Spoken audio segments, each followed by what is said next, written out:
in orders. No affiliate fee, nothing, right? And so I'm like, how are we going to do this? So we have this programmer that we had found, and he was like, I know how to work this software. And so I had him working on the site. And this guy just got so stressed out, he quits on Friday. We're supposed to launch on Monday the following week, right? And on Friday, I'm literally, and I've learned this is not how to hire people. This guy's like, man, this just doesn't feel safe and secure. And I'm like, how much do you make at your job? He's like, $12.50 an hour. And I was like, I'll pay you $14 an hour. Just quit your stupid job. And he's like, I just don't know if he'll be here tomorrow. And I was like, dude, we'll be here. We got $250,000 in orders sitting here. A lot of them are my commissions. I'll pay you for my own commissions. This is ridiculous. Just quit your stupid. He's like, I don't know. No, I kind of feel stressed. I guess that's what's called like an F player. You know what I mean? It's like how to not hire people that like, you know. So he weeded himself out, right? So this is Friday, right? Now I'm fucking stressed out. You know what I'm saying? It's like you got $250,000 in orders, and no, the website doesn't work, the code doesn't work, the comp plan doesn't work. We have no SSL certificate, and I still didn't know that at this point, right? And this dumb programmer couldn't figure that out. So I'm glad he didn't continue to work for the company, right? And then I'm sitting there like on a Thursday or Friday night. It was like Thursday or Friday, like a week after this event, and I'm like, shit, I'm just going to fix it myself, right? You know what I mean? Have you guys ever looked at PHP code? I mean, have you ever done that? You know what I mean? It's like looking at Japanese, you know, and you can't just put it in Google Translate and then add stuff in there, you know? And so like I'm looking at this code, like I'm going to do something about it. And we got like some other D player coder sitting there trying to make the border of the website red, and she can't figure out how to do that, you know what I mean? And I'm like, and we got this sales video, and it doesn't play very well because it was on that like self-hosted video, and like it was this giant file because I didn't know how to render things into small files. So it's like, remember how the first video, it didn't play very well? It kept pausing, and people would just like join anyway, you know? So I'm sitting there, and I'm like, crap. So I go in, and I open up the servers, and I start looking in the PHP code like I can fix it, you know? That's like if I opened Mike Hobbs' brain and tried to remove a tumor from it, you know what I mean? Like, what am I going to do? Ha! You know? You know what I'm saying? It's like, so I'm going to fix the comp plan in characters I don't even understand what they are, you know? And so I open this code, and I'm scrolling through this, and I see a phone number in there at like 11 o'clock at night. I was like, there's a phone number in here. You're shitting me. And so I just picked up I didn't have a phone still, so I opened Skype, and I put the thing in there, and it starts ringing, and this guy picks up. He goes, hello? I said, yeah, is this guy in the code? And he goes, what code? Right? Okay. Yeah, he's like, what code? And I said, well, I just bought this script. He said, who from? And I told him the name, and he goes, oh, that guy's a fucking idiot, right? I was like, okay. He says, yeah, I wrote that thing for him. What do you want? Right, like that. Like that's how he talked to me. I was like, well, I want to do this. He says, okay, what's the comp plan? He says, all right, I got 2 more questions. And he like asked me like all these very fast, specific questions. And he's like, all right, give me your server access. I'll have it up in 2 hours. I was like, no way. I've been trying to do that for like 8 months. You know what I mean? It was like, well, you know, you got to have people that know how to do stuff you don't know how to do. You know, otherwise I wouldn't be able to do anything. You know, and so in any case, right? So this guy has that comp plan working in 2 or 3 hours, and he's like, you don't have an SSL on this site. Why not? And I was like, what's that? Right? He's like, dude, just go to the site and buy this and then send me the logins. And I said, okay. And then he's like, all right, the order pages work now. So we started punching in the orders by hand, right? So we punched in like, you know, $250,000 in order forms by hand, right? And then like 2 days later on a Monday, just launched, right? Now the blog still didn't work, right? So he had to fix that too because he'd never worked on WordPress, right? So we start growing so fast. We get like 500 people in on Monday, 8,000 people that month. We did a little over $1 million in sales our first month, right? And it's just crazy. And what happens is a couple things. We're referring people to First Data to get their own merchant accounts. Well, apparently that only works until you start referring hundreds of people a day to First Data, at which point they don't like you so much anymore. So we actually overwhelmed the customer service department for the largest merchant services company in the world, right?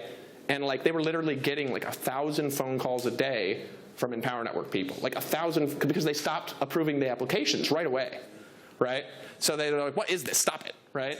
And so they were getting 1,000 phone calls a day because the core commitment #1 at the time was set up your merchant account, right?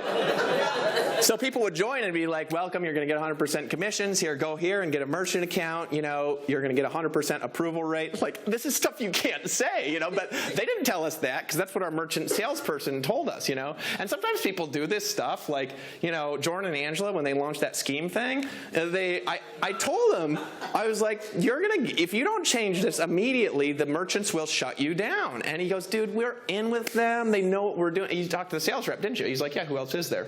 Underwriters, dude. You know what I mean? They're the people that hate giving new merchant accounts away. And they look at it after you actually sell things and see what you're selling. So let me ask you this and just answer this, Jordan. So you can't answer by, I'm selling a system to sell a system to sell a system, or if you buy this, you're going to get a system to get commissions. So the only two answers you can't use. What's your product? All right? Pause for 60 seconds, and then giggles erupt from the other side. I said, yeah, that's why they're going to shut you down right there, because it ain't nothing, right? So we actually had products, right? But they didn't believe it. So what happened, though, we're growing, and so what they do, they shut down the new merchant accounts, and they shut down they give us till January 1st or January 4th or something to find a new processor, and they said, that's your cutoff date, right? So we're growing, and all of a sudden it's like crap, right? What are we going to do now? So we're growing, and then what happens? We collapse the server system, right? We'd hired this company that had built a really big blog, and we thought that they would kind of like be good at building our blog. So they took our whole system, moved it to a different server system, and forgot to move some stuff over from the affiliate database that they didn't understand.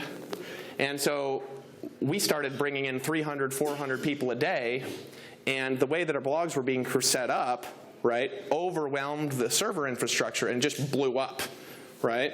So it literally destroyed our entire affiliate database. So our merchant account was shut down, our affiliate database was destroyed. So we put a page up that had this guy giving an inspirational speech, and it said, like, come back later or something like that. And it was there for like 10 days where, like, you couldn't log in or anything. Mike Dillard, right? Huh? Mike Dillard. No, it was some guy from like some guy in a movie from like 1920. But anyways, what had actually happened, and we didn't tell a lot of people at the time, our whole affiliate database was destroyed. Destroyed, right? Like all of the code was gone. It destroyed it. It wasn't left at all. There was no pieces of the affiliate database left. Now that right there, along with the merchant account, now, a normal person would have gone out of business, right? That's point number one where it would have happened, right? But, you know, one thing about walking across, you know, the coals is they end eventually. You know what I mean? And you get across the other side. So what happens is this guy who had fixed the comp plan said, do you have an email account where all these notifications go? And I said, I don't know. I checked this email account, and I found this email account and had a notification for everybody that had joined Empower and what they had bought. He reconstructed the entire affiliate database in 10 days, right? This is like 15,000 people, okay, from emails.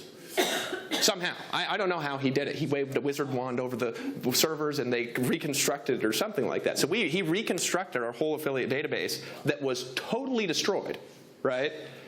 And somehow got the site up and fixed that thing with the blogs that was making the site crash, so it didn't do that again. And immediately upon restarting, we were growing again, right? Why? Because the culture, right? Because we kept showing up on conference calls. We kept showing up on webinars and hangouts and getting in front of people and saying we're going to do that. Now, nobody was getting merchant accounts still. And of course, we didn't know how to do that. So we went around and talked to every merchant salesperson on the world, and all of them are like, we gotcha. You know what I mean? That's how merchant salespeople are, because they're like, oh God, I hope I get this business, you know. And we hadn't given up on this idea of giving everybody their merchant accounts because it was so great, right? Because if you grow fast, they'll just shut you down. It doesn't matter what you're doing. It's too many accounts, right? The merchant accounts are not interested in getting a whole bunch of people on subscriptions for merchant accounts that process tiny amounts of volume. That's not their business. It's not how it works, right? They're in a different business model than that. That's like a network marketing business. They don't do that. Right? They do something else. They're interested in one account that does like $1 million a month, right? And so, and it's actually managing a lot less risk, right? Because most of these affiliates, they can't even, a lot of them can't even afford the merchant fee. So then they start hitting their bank account for the automatic deductions, and the affiliate doesn't even remember they're supposed to give a customer a refund or whatever, and they got to manage huge amounts of chaos and risk. That's not their business model, right? But we find a guy who's like, we got it, right? And I can't even remember his name. You know, my brain deleted it because I was so angry, right? And he was like, I got you. It took us all the way till like February, right, to get approved with this guy. They approved us, right? One day we were online, they shut us down again, right? So we had no merchant account and made no money from January for a whole month, right? People were complaining like crazy, you know, like how can we get paid? It's like, just wait, we got it. We tried like all these weird things that you try on the internet. PayPal shut us down. You can't do PayPal. Remember that? You're like, oh, just do it in your PayPal account, except for if you read their terms and conditions, they hate every business that's anything like ours, right? It doesn't matter how legitimate it is or what you sell, right? So they shut us down. And then, right, we get this one, we finally get it. They only give everybody a $1,000 limit, and they say we'll increase it on a per case basis, right? And then guess what happens? What was it, one day? Yeah. It was like one day, shut us down, right? And why was that? It was because we had gotten on some sort of, you know, like no man's land list with the first merchant, right? And we actually weren't having bad merchant problems. Like we weren't getting a lot of chargebacks. We had barely any refunds. We actually had products and were investing in them, you know what I mean? But they just were nervous about us, right? And so that's when we started working with Kevin Thompson. So this by now, right? By now, before the countdown timer runs out. I'm not doing that on purpose. By this time, certainly, most companies would go out of business. So, but we got people like Tracy Walker, and what'd she do? She just told everybody in her team, she was like, don't worry about it, just keep blogging, and we'll wait. Right? She got people to blog, and they're still emailing out their links and blogging, because the blog was still working, thankfully, when they couldn't earn any commissions. And some people are there complaining because like their income gets cut in half because they stopped working, really, right? And it's like, she had people, like they couldn't, it was not possible for them to get a commission. She was like, don't worry, we're going to stick together. We got this, we'll figure it out, right? We had leaders like that, right, that were holding it all together, right? And so, and I'm just going to get a cup of water open in case you fall asleep. I'm warning you. So in any case, right? I know you're from the other side of the world, but there is a water there that will be immediately thrown into your face the next time you fall asleep. So in any case, I'm not joking either. He's like, hey, I walked on fire, bitch. You know. So in any case, right, what happens is they like, we just sit there and then we get Kevin Thompson. He's like, you're trying to do what? And we're like, we're trying to get everybody merchant discount. He's like, just stop it.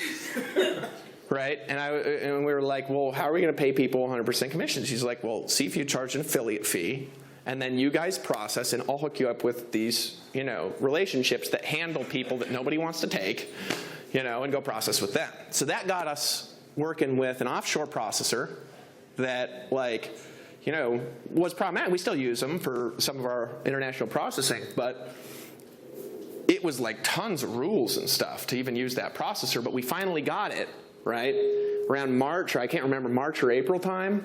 And we started an affiliate fee. We get everybody on a webinar. Bam, immediately we start growing again. Like that fast, right? I mean, we were down for like a month and a half, 2 months. And it was like, bam, we start, he's wide awake now. And we start growing again, right? So, and then the company starts creating revenue, you know, from that. But in the meantime, I had lost like all the money we had made from Empower Network, and I was living off of like other income streams I had during that whole time, right? Because we'd put it back into programming and infrastructure, and it turned out to be a lot more expensive than we thought, right? A lot more than $1,000 a month. So what happens is, right, we're going again, and we say we're going to do an event, right? We're going to do an event. And we schedule an event like, you know, for June, you know, in Atlanta. Now, we scheduled it before we actually had a place to do the event. Do you remember that? And then we were like, Tracy Walker lives there. She could find a place. That's what we had. That's actually, we're like, where are we going to do an event? We're like, well, Tracy's loyal. She lives in Atlanta. Let's do it there, because she could find somewhere. I'm sure she'll just, you know, I guess how you get an event is you just walk into places and you're like, I would like to do an event here, you know, and it'll work out, right? So we start selling tickets to an event in Atlanta, and we don't have a place. I mean, I think it took us till like 3 or 4 weeks. It was like 3 weeks before the event we found a place to do it.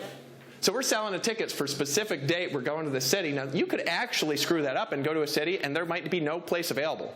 Right? We just landed on a weekend where we found a good place, right? So we sell like 1,200 tickets to this place, right? And people just showed up from all over the world because it was in the 8 core commitments.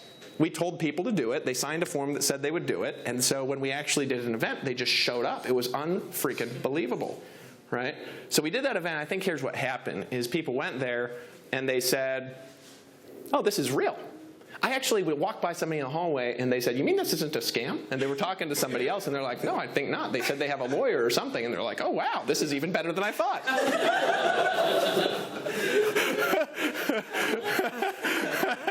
You know, I mean, it's like that's the funny conversation to have in the hallway, right? So that is the rough beginnings of, you know, of Empower Network. You know what I mean? And a lot of the stuff, and this is stuff, you know, people who know me personally know, but like a lot of other people don't. Like I had, you know, sometimes I think people look at like people who make a lot of money and they say, oh, they have no struggles because they've got all this money, right? Well, my marriage that I was in when I started Empower Network was over a year before the company started. You know, I just didn't tell anybody. You know what I mean? So I like lived in Costa Rica and I used to, you know, work to avoid being around her. Right? And that's not, I'm not talking negative about her. I could have learned a lot of stuff. But so, yeah, you're laughing. You probably have had that happen before too, right? Some of you all know what I'm talking about, right? No, I was in a house. It was like cold. And so I would shut my office door and just work all the time. Really, right? And so, you know, we start the company and, you know, that marriage I have just turns into a disaster at all the events. I'm not going to tell those stories about why because I don't want to say anything negative. Right? But like, I mean, there was a time when like 500 people at the second event just got up and left the room when people started eating money on stage. I'll just say that. You know what I mean? And yeah, it's not knocking. It was just a little weird, you know? And yeah, a little. He's like, I've been in Amway for 20 years. They were weird, but not that weird. No, but I mean, you know what I mean? It was awkward, right? So I used to actually go backstage and put on headphones and like block off all like doorways so nobody could bother me when that was happening. So I just didn't have to hear it. But at the second event, somebody came and they were like, David, you know, you got to go get her off the stage. We've been bothering her for 10 minutes. She won't come down, right? So I actually had to go up and stand there being like, you got to come down. You got to get off the stage, please. People have eaten enough money. You know what I mean? And literally, I was sitting there for 10 minutes, and she wouldn't come off. And that wasn't, I don't want to get into that because that's personal stuff, but it wasn't a happy relationship. But people didn't know that because I never talked about it, right? So people thought it was one thing that it wasn't, right? But we just avoided talking to each other for 2 years before that. Right? So I get into Empower Network, and then what happens is I get so sick of that, you know, all the stuff that went along with it, you know, I'd been like cheated on like a year before, and I just one night exploded and went crazy, you know, and went and started doing stuff outside the home. You know what I mean? And that was around the second year of Empower Network, and we were just blowing up like all over the world. Right? Now, you're like, I can't believe you're fucking saying this, Dave Wood. Well, you know, I want to tell you guys about all this stuff because I think sometimes people think something that's actually not true. You know what I mean? And so we get into 2013, and we go from events of 3,000 people to 5,000 people to 6,000 people through that year. Right? Well, right around in 2013, around June time, I got like a little happy surprise. Right?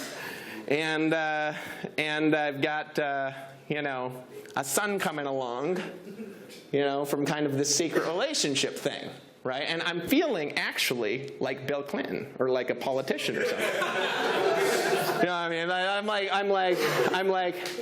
am I going to, I can't keep this a secret. I was like, you know, I've got some explaining to do to people. Like, you know, this is going to be fascinating to deal with. And then I've got a marriage with personality disorders. And I know what she's going to do if I do this. I know what's going to happen. And I was like, shoot, so what do I do? So what I do is I go and I tell Dave Sharp that whole story, right? Like one night I said, I got to talk to you about something, Dave. And this is around June time. And I was like, I just want you to hear me out. Because I figure, he used to do heroin. You know what I mean? He could probably deal with a story like this. I mean, I wasn't doing drugs. You know what I mean? I was only thinking about it occasionally, And so it was like, I was like, I heard way worse stuff than this. So anyways, I sit there when we're at this mastermind retreat in Miami, actually in Miami. It's great anniversaries here. And I tell him this whole story about this whole thing, right? And he just sat there like this. And then afterwards, he slapped my leg. He said, shit, man, I thought you weren't getting laid at all, right?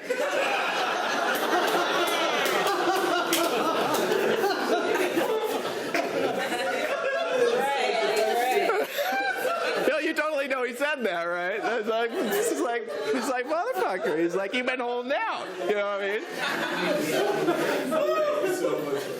Yeah, I was in Singapore with him. I won't say anything. But in any case, I have some secret stories that will make everyone uncomfortable. But so in any case, like, you're like, this is a good one, Dave. I may never do this again, right? So in any case, like, I'm trying to figure this out. Well, I thought Dave, like, dealt with that well. I was like, I was expecting to be worried or something. But actually what happened is he started getting really paranoid and worried about his image, and the chaos that would come from it. I mean, that's what I observed. He, like, just started treating me different and acting different and removing videos and stuff from whenever he could on the site that I was in. But we went to the next event, and I was trying to deal with this all and figure out how to create an amicable separation. You know what I mean?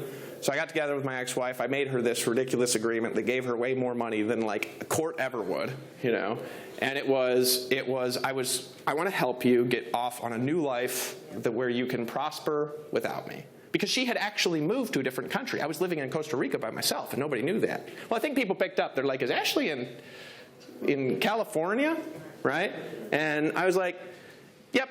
And then I changed the subject. But I was living in Costa Rica by myself, you know what I mean? And so, like, I was trying to do this, so I create this thing where it was like this amicable, I want to give you tons of resources, buy you a nice car, give you a bunch of money, and help you start a new life, right?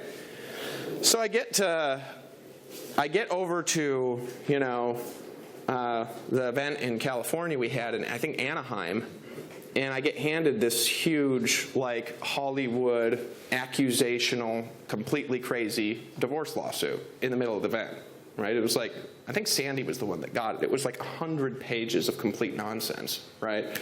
It was like something you would see in a Batman movie or something like that. I mean, really, it was just completely nuts. And so I get this thing, and I was like, what the heck?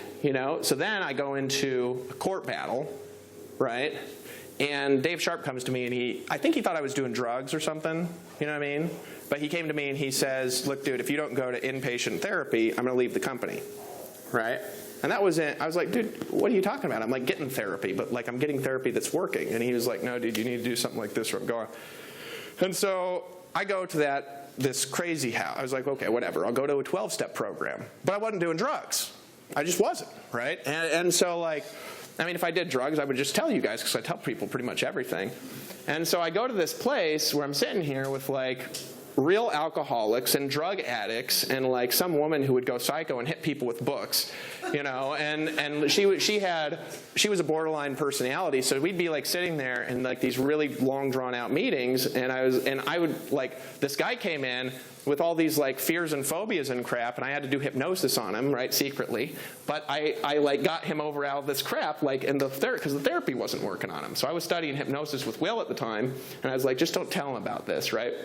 So in any case, I'm in this place because he said if I don't go there, I'm going to leave. That's the only reason I went, right? Because I thought it was stupid, If I thought I wanted therapy, I would go get therapy that I think works well, you know what I mean? And so I went there really for a PR show, which was bullshit. And this is where I think some of the inauthentic stuff entered into Empower was around here because I told people a bullshit story. And I was just like, I want to tell people the truth. You know what I mean? And so I go into this place, and I'm sitting there for like 2 weeks, like doing this 12-step program, and like these guys are just trying to find something I'm addicted to. They're like, well, but don't you do this? And I'm like, no, I don't do that. And they're like, why are you here? They actually, every therapist there said, why are you here, dude? You know, you got some codependent tendencies and stuff like that. And you like allow these people around you that are a little bit nuts. You need to work on that. But why are you actually here? And I said, PR. They're like, oh, okay. Go hang out upstairs. True story, right? Because they couldn't find nothing wrong with me, right? I'm a little weird, but that's about it. They're like, okay, you're weird, you know. You're weird. You could set boundaries better, Dave. That would work for you. You know what I mean? That would be something to learn. Check that box. You're weird. Okay, you got that going, but you know, it seems like you're actually doing quite well. And I'm like, yeah, I am. I'm in a really good mood all the time. And they're like, okay, all right, yeah, go hang out in your room. And I was like, okay. So I did Kung Fu, and I hit the bags, and then I went to the sessions and watched the clock until it was over, right? So in any case, I get out of there, and we're in the middle of the Blog Beast launch, okay? Now, this is a thing a lot of people don't understand. The reason Empower got so big was because of blogging. Right? Not paid traffic. I don't care what anybody tells me because I've looked at the numbers and we could tell stories about it. We were having 1.2 million unique visitors a month from Google search. Right? I'm not talking like visitors total. That's just the Google search part plus social traffic, right? Plus direct traffic and referral traffic, plus people getting junk traffic. And we had a lot of junk traffic. I mean, more than you could imagine we had. Don't buy junk traffic. I don't care if it increases our Alexa score. It's garbage. It's like you get people like who just slam into the capture page and never buy anything from the weirdest countries in the world where I think people just have IP rotators that get fake clicks, right? So people like buy traffic from AdFly. We were getting 4 million visitors a month from AdFly. But none of them bought anything, right? But we had, from Google search, hundreds of thousands of people a month hitting the commission loophole page, which was our sales video at the time. I mean, hundreds of thousands a month. So what happens is we launch ENV2, right, which was a disaster. Right? We never should have done it. But we did do it. And this is learning. This is helpful stuff. And it destroys all of our organic traffic. So what happens to sales is they start going down. At the same time, the ENTP2 technology didn't work with our purchasing system, but nobody knew. So the pages were screening out like 70% of the orders that were coming through in Power Network pages. This is in 2013, late time, right? Screening out 70% of them, right? Well, at the same time, we had somebody from Vietnam steal $1.4 million from us. Right? I can't say exactly how they got it, but they sent someone an email pretending they were me to somebody, because I have agreements to not talk about it, and $1.4 million was wired off to Vietnam that was used to purchase lots of houses, and now somebody's in jail for the rest of their life for, thanks to the FBI. That was at the same time as ENV2, right? And so we go to January, $1.4 million wired off to Vietnam, okay? After the January event, we'd lost $2 million that year on events because we never made money from event tickets. I don't care what anybody thinks because we always spent atrocious amounts of money on them, right? We still don't make money from them, but we tend to break even, right? And there was another source of about $1 million in debt that we had right around there. And that brought it to like $3.7 million or something like this, okay? And the company's declining every month because the order pages don't work and everybody thinks it's the funnel, but it's actually the organic traffic that disappeared and the shitty-ass order pages, right? So right before that, around October time, right, Jonathan Krodstad comes into the company, into that mess, okay? And he flies down to Costa Rica with my partner, right? And they're there to talk about the game plan, which for me, I want to put back the old site.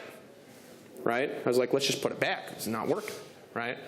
So they come down to talk about launching like a nutritional company or a skincare company or something like that. I'm not kidding you. So all the leaders are angry at us every week saying this isn't working, this isn't working, this isn't working, this isn't working, right? And then we come down and they're like, let's launch like a skincare company. And I started laughing. I thought they were joking. Right? I actually thought it was a joke. I started laughing, and I was like, oh, you're serious? That's just the fucking stupidest thing I've ever heard of. That's how I responded, right? I was like, that's the stupidest thing I've ever heard of in my life. People are in this because they like what it is. You know what I mean? And if we go and do that, I'll tell you what I would do if I was an affiliate and this happened.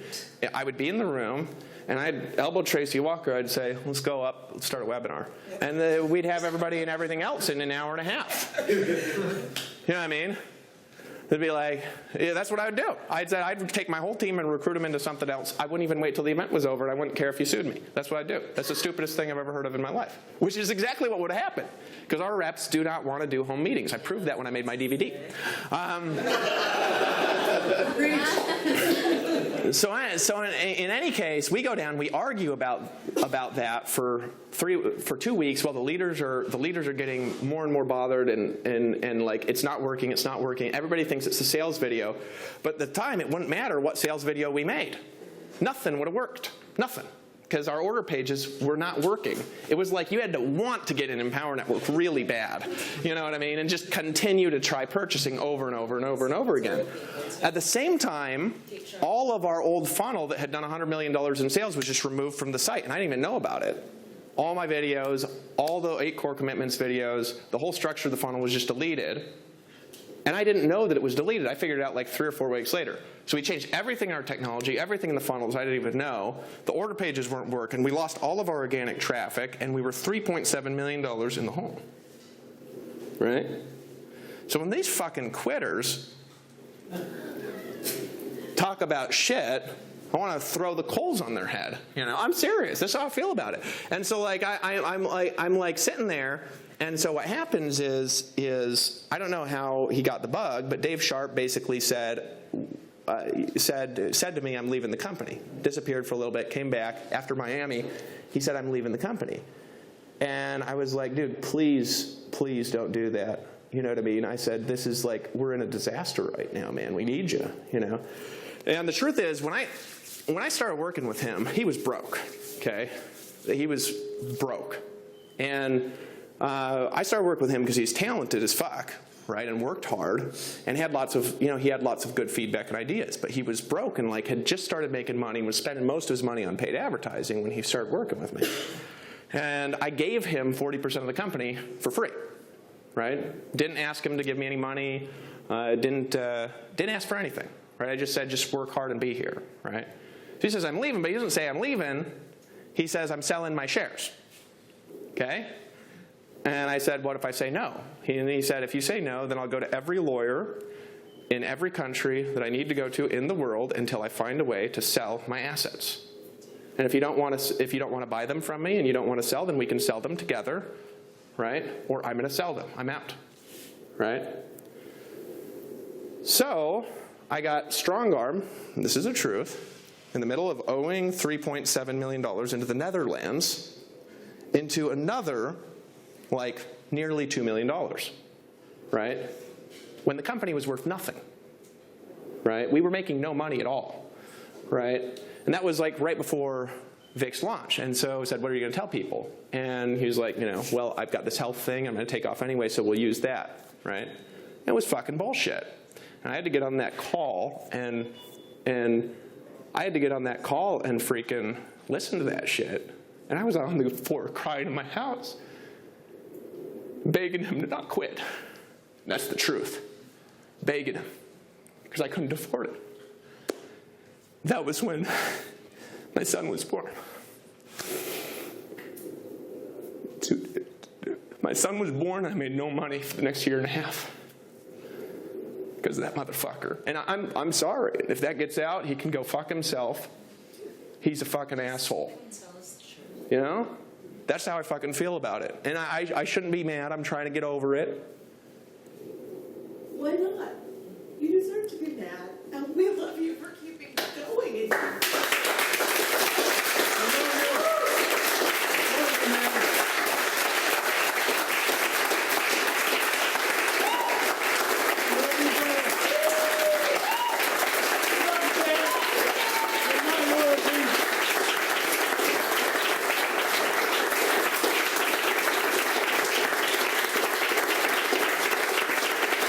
So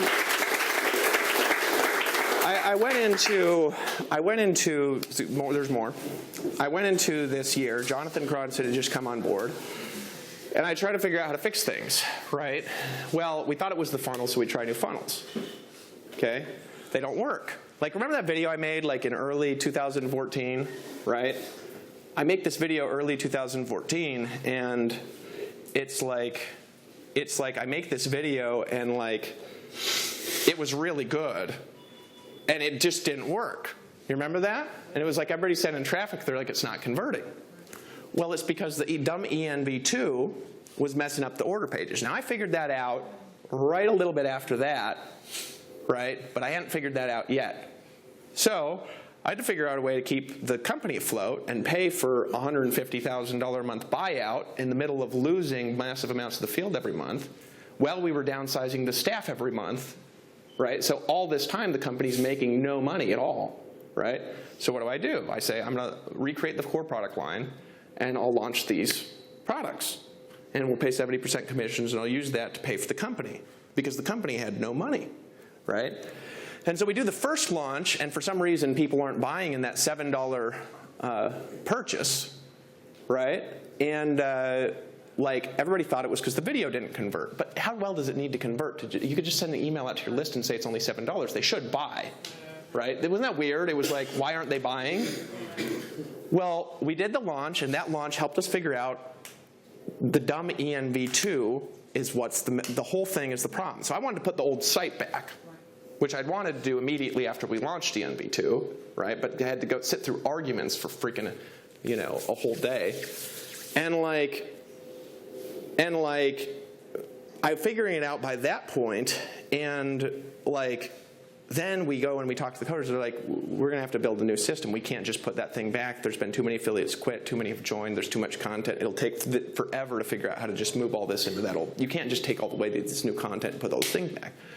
So then we start working on recreating a WordPress system, right?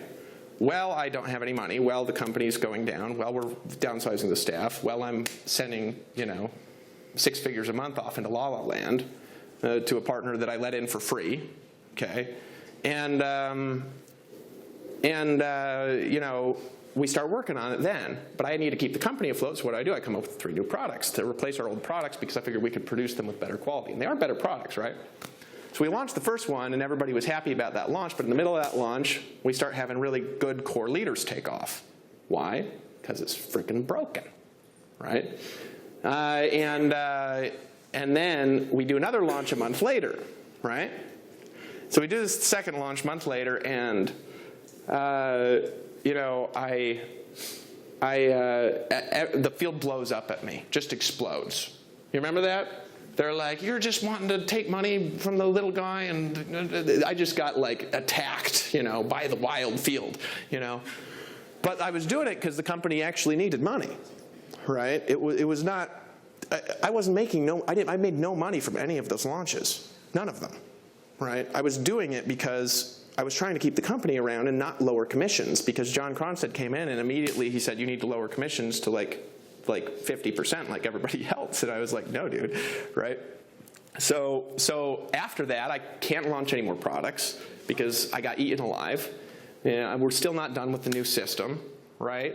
And I got to figure out what to do. So we call a leadership meeting, and we lower the commissions from 100% to 70%, which was probably the hardest thing I ever did, right? That was I was so nervous about that because I didn't want to do it, right? And those of you who know me, I didn't want to do that. I talked to the leaders about it, and they're like, if we need to do it, then do it.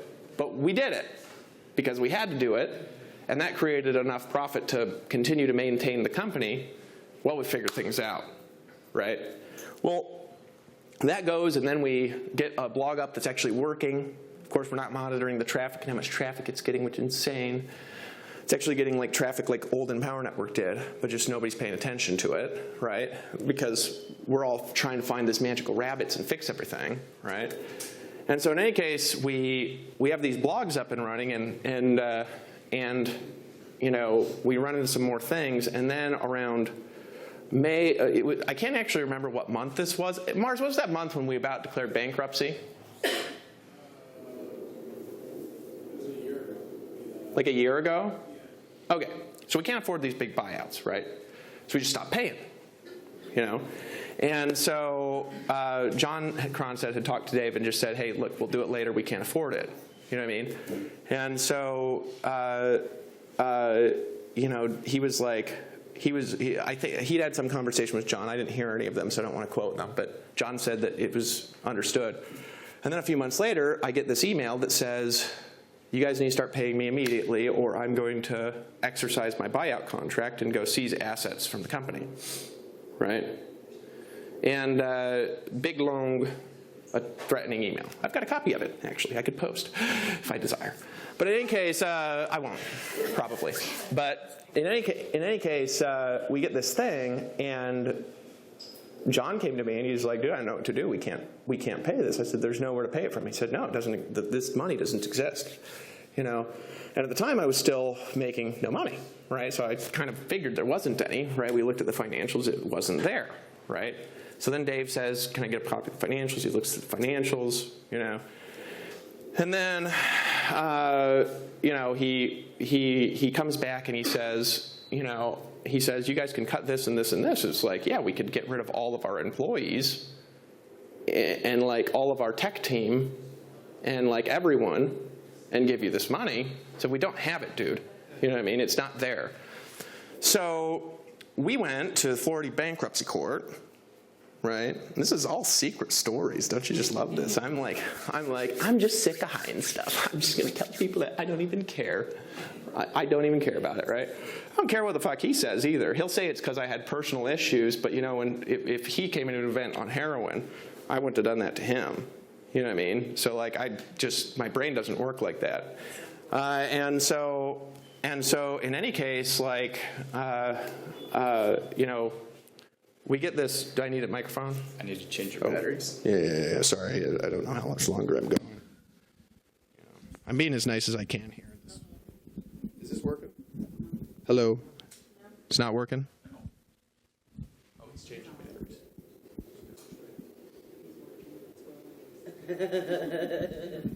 So, can you hear me now? Hello? It's working? Okay. So anyway, we go to the Florida bankruptcy. Right? And because John said, I said, what could we do? He said, you could declare bankruptcy. I was like, does that mean we're out of business? And he was like, well, it depends on what kind of bankruptcy. I said, so there's a kind where we're not out of business. And then he was like, yeah. And he's like, do you think you could, like, what do you think would happen to the field? I said, I could keep him around through that, I think. I was like, oh, remember Mars? Mars was like, dude, you're like, Dave, you are like way overconfident, man. And I was like, yeah, that's bankruptcy. I'll just go tell him about it, right? So I was ready to go into, what was that, Las Vegas, or what, the first Las Vegas event, this event? Lake Las Vegas event. I was going to go in there, and I was ready to tell everybody this stuff and just go bankrupt. And just say, we'll deal with it, right? Like literally, I wanted to do it because we went to the Florida bankruptcy court and found out that there's laws there to prevent egregious buyouts. Because if you force a company into a buyout, because that happens a lot, what happens is if the company is actually financially insolvent when you do the buyout in Florida bankruptcy law is fraudulent. That's what they told us. And not only would we not owe him any more money and he would be out of the company, but he'd have to give all the money we paid him back. And I was like, you know, I was like, let's do it.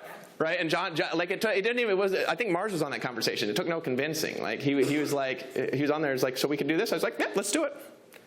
Right? I'm sick of this. You know what I mean? And he's like, you know, came in for nothing, he can go out for nothing, you know? It's fine. Want to leave? Get out of here. If your health is bad, leave. You know what I mean? It's like, that's actually where I was at. I actually wanted to go into Las Vegas and do that. I wanted to, right? And tell that whole story. I'm going to tell everything. And so what happens is at the same time we did was it trade secrets violation lawsuit, because we had complaints from affiliates getting emails to like Empower Network accounts. And I don't know if that's actually even true, but we did a trade secrets violation lawsuit against him. And we had a big stack of bankruptcy papers ready to take in, right? And then I got like, Dave Sharp was like, whatever, declare bankruptcy, and I'll go tell him how I'm going to take this fat, sloppy expense hog company and turn it into a profit machine in the bankruptcy court. That's not how bankruptcy court works, right? And all we do is just show how we used to spend money, before that time, which is like 80 times more money when he was in, right? So in any case, you know, Dave Sharp was going to take us right into bankruptcy court and like take his buyout and go right into the thing. And then Aaron, you know, because his wife's super cool, sent me a message on Facebook. It's like, why are you doing this to our family? Why are you, because we gave him a lawsuit, you know? And then I sent her this really, really, really multiple page expression of like my anger, you know? And then she said, I'll talk to him. And then he came back, and what ended up happening, this is the positive part, is we went through this back and forth for a while, and we gave him like I think $50,000 or something like that, and he let go of about close to $1 million in debt in exchange for us getting rid of all of our agreements about everything.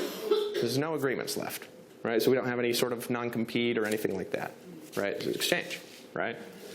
Which I was super happy about and excited, because I was like, you know, I felt like I could breathe again, you know?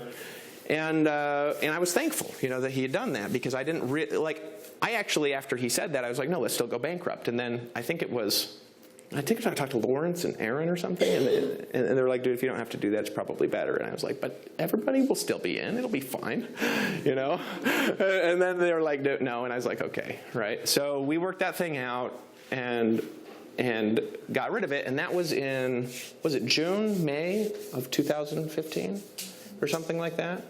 So that's when the company, like, you have noticed my energy changed a little bit, right? It's because it was like I was carrying this castle on my back, and it was really hard, you know. And so like I went and I immediately started like looking at things and saying like, what are we doing that, you know, we can change, you know. And the truth is, guys, we've tried like lots of stuff, except for just like making Empower Network like it used to, you know? And now our comp plan now is a lot better than our old comp plan. And I'll talk about that through this week, and I'll draw that out for you guys, and you'll understand why. I wish we'd had that comp plan when we launched. It's way better. But really, the way Empower Network has worked this whole time, right? It worked until we just turned it off. You know what I mean? And so that is actually what this weekend is about. It's about restoration. I was like, why am I telling you guys all this story? Well, there's a lot of reasons, actually. One of them is I want you to know I'm not going to give up on you, right? And if I've proven anything, it's that. You know what I mean? Like, I'm a pretty good fighter. You know, I'm just one of these guys. I keep standing up, right? The second thing is there's some bullshit going on right now, right? And it's some fucking unethical, slimy-ass shit. That's my opinion on it. And I'm just telling it like it is, and you guys can, I'm not going to, well, no, freaking, I'm just going to say it. Screw it. Look, I know you're an MLSP, right? So I don't want to knock on, you are, right? Yeah, I don't want to knock on what he's doing, because he's been in that thing the whole time, right? But there's one fucking reason why my ex-partner joined that thing, and it's because he could sell it to Empower Network people. Yep. Right? And it's fucking bullshit. It's bullshit. It's backstabbing, traitor, you betray your country, bullshit is what it is. That's what it fucking is. I don't even care what happens from me saying this thing. I don't care what rumors get spread about me. I don't care what defense comes up. It's fucking horseshit, right? Because for me, right, I love my people. And he knows what systems do to culture. He actually was there with John Cronstead saying, no, we're not going to let iPads in, right? When iPads was getting launched in Empower, John Cronstead and Dave Sharp, they didn't want to let iPads into Empower, which, to be fair, actually having that multiple thing going on was destructive a little bit to our culture till we brought them together. It was, right? Because of what I just described. Empower Network duplication would go down, and we would get these people. But Chris Jones is cool. We worked it out. You know what I mean? But he knew about that. And he knows what's going to happen from it, which is just rape in the field. And in my view, in my worldview, and forgive me, I'm not judging this as everybody's worldview. In my view, it's stealing from people. Because he's having people to his house signing NDAs, right? And I know he's doing it. I shouldn't know about it, but I do know about it, right? I'm not going to say how, but I know he's doing it. Because why is he over there? He's over there to gather attention and to launch a new deal, and he's a fucking asshole. Right? And I'm sorry I'm saying this because I don't mean to, I probably shouldn't have talked about it, but you were talking about like, hey, David, something's going on, I think, and a couple people mentioned it. Why don't you tell us the story? That's actually the story, right? And, you know, sorry if that, yeah? I can't help it. Like, I do not know many people, okay? We need a mic. Who love other people the way that you do. I do not know any other leader, any other company owner, any other friend, brother, whatever you want to call yourself. I don't. All I'm saying is I'm here to stay. I'm here to stay. Thank you for your transparency. Some of us didn't need it to know that this is where we would be. Mm-hmm. But because you decided to share it, I'm just going to say thank you. Because this is the industry where everybody talks about freedom, but the truth is people on the top will say that and their actions show you something different.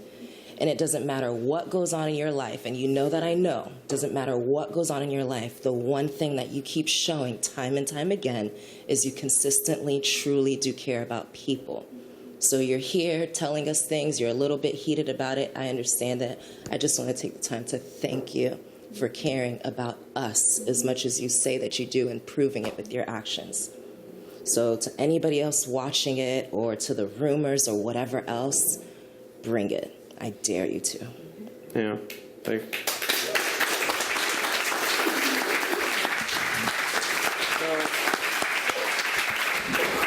So I didn't know if I was going to talk about this, but we came here and, you know, there's some pink elephants lying around.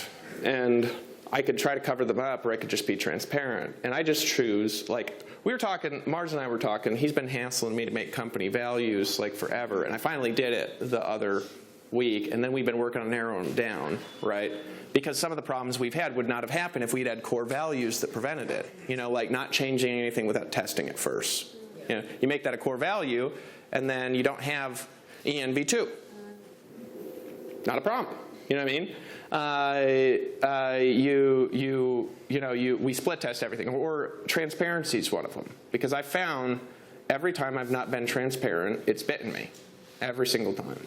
You know, and so there's always stuff going on, and no matter what you're at in life, and this is the metaphor from the coal, I really, and this is from the bottom of my heart, I don't want to be angry at any of this stuff. It's gotten to me lately, right? And I'm still working on it, and I will forgive it and let it go, regardless of what happens. Because imagine this will cause some sort of social media blow up. But I don't care, whatever, right? The thing is that, you know, I want to be forgiving, and I know I struggle like with my own things in my own life. You know, like this is another thing, and I'll just tell you guys. You know, I broke up with mom of my kid 5 months ago or something. I haven't seen my kid in 5 months, and today's his birthday. You know, sometimes you go through stuff, but here's the thing, right? It doesn't matter what's going on in your world. I will see him again. I've got orders to see him and stuff like that. It doesn't matter what's going on in your, you know, external world. What matters is how you're presenting yourself, right? And really, Empower Network is here to stay. And I don't really care what gets thrown at us. I'm good. I just like, you know, we have stuff come up where, you know, like, even this issue with the comp plan, and I'm going to talk about this, and we're going to end on a positive note. I'm going to tell you where we're going, and I'm going to tell you what this weekend is all about, because I don't want to end with, like, these stories, right? I go through hard times, too, like everybody else, you know? And so you look through Empower, and, like, we get to this place, you know, I thought we should change our comp plan years ago, you know, because we weren't paying you off all of your team. You know what I mean? You might pass up a Dave Wood or an Aaron Ashkin or a Tracy Walker, or, you know, you might pass up anybody, right? And so, and leaders had been telling us this. Aaron Rashkin told us this. Tracy, like, how can we make money from our whole team? If you're team building, you have a leader down there, you can't make money from that person's production. And so, you know, what happens is we're merging iPads at the same time we were building and working on that new comp plan anyways. And so we said, let's just do them at the same time. So 2 weeks before we launched the new comp plan, we changed the back office, took away the all-in bundles, right, and put the new processes live. Well, we didn't know it at the time, but what happened is the new member to upsell ratio dropped in half, okay? And it was distorted by the fact that we got so many members of the existing community to upgrade for the excitement from the Unilines, right? That it distorted that ratio had dropped off of a cliff. So I didn't pick up on that until beginning of January, right? Because I was like, remember Mars? I was like, something's wrong, dude. There's something just serious. I've been looking at these numbers for years. There's something seriously wrong, right? And so what happened? People blamed what? The comp plan, right? All of the hassle we have in the field, all of it that's revolved around the comp plan has to do with upsells, not the comp plan. So it started 2 weeks before the comp plan was out, right? So I discovered it, and what did I do? I immediately put a process in place to restore the upsells, because when they start cranking better than old numbers, which is my new mojo, right, you guys will understand how much better that comp plan is. And I'll actually paint it out for you this weekend. It's way better than our old comp plan. I'll explain the whole thing to you and how it works. You'd be mind blown, okay? It's like 800 times better than our old one, right? You run the same organizations through that thing, and everybody in the whole middle class who's producing, and the new people, will make more money. Actually, new people make 5 times the average income in their first 60 days in our new comp plan versus our old comp plan. Why? Because they're not passing up their first sales, right? We've tracked it. But what do the people out there in the field say, right? They're like, oh, it's the comp plan's fault. No, it's actually not, right? It's the upsells went down. So this is the purpose of restoring simplicity to our community. Because here's the thing that we know. We know what works, right? We know what works. We know that the process I just put in place works. It's not reinventing anything, actually. It's reducing and simplifying. It's going back to what works. Our front-end conversions today, they work better than they've worked in ENV1 at any point in time. Any point in all of ENV1, the front-end conversions now work better, right? We have the traffic. I could show you. People thought they were getting 2 and 3% conversions. It was all from downline that had quit with inactive blocks. You're going to sign up, so you didn't know. Lawrence was signing up 60 people a month. He didn't even know where they're coming from. He was having 1,000 people a month, 1,200 people a month, 1,500 people a month hitting the commission loophole page from Google search traffic from his downline, because he had so much content in his downline that he'd created, right? The blogs are still getting that much traffic.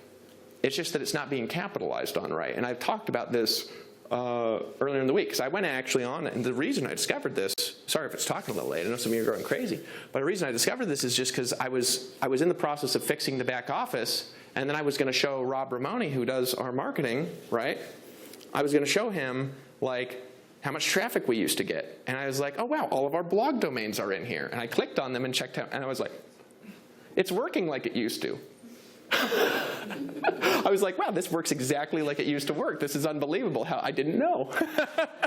So all this time, I mean, we have like all this traffic that we just need to optimize, and we've immediately got 100 to 200,000 leads a month from organic traffic.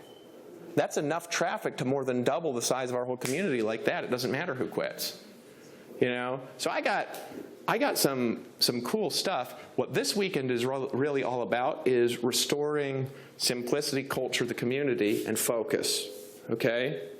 And bringing all of our heads together and saying this is the direction that we're aiming, and this is how we're going to do it.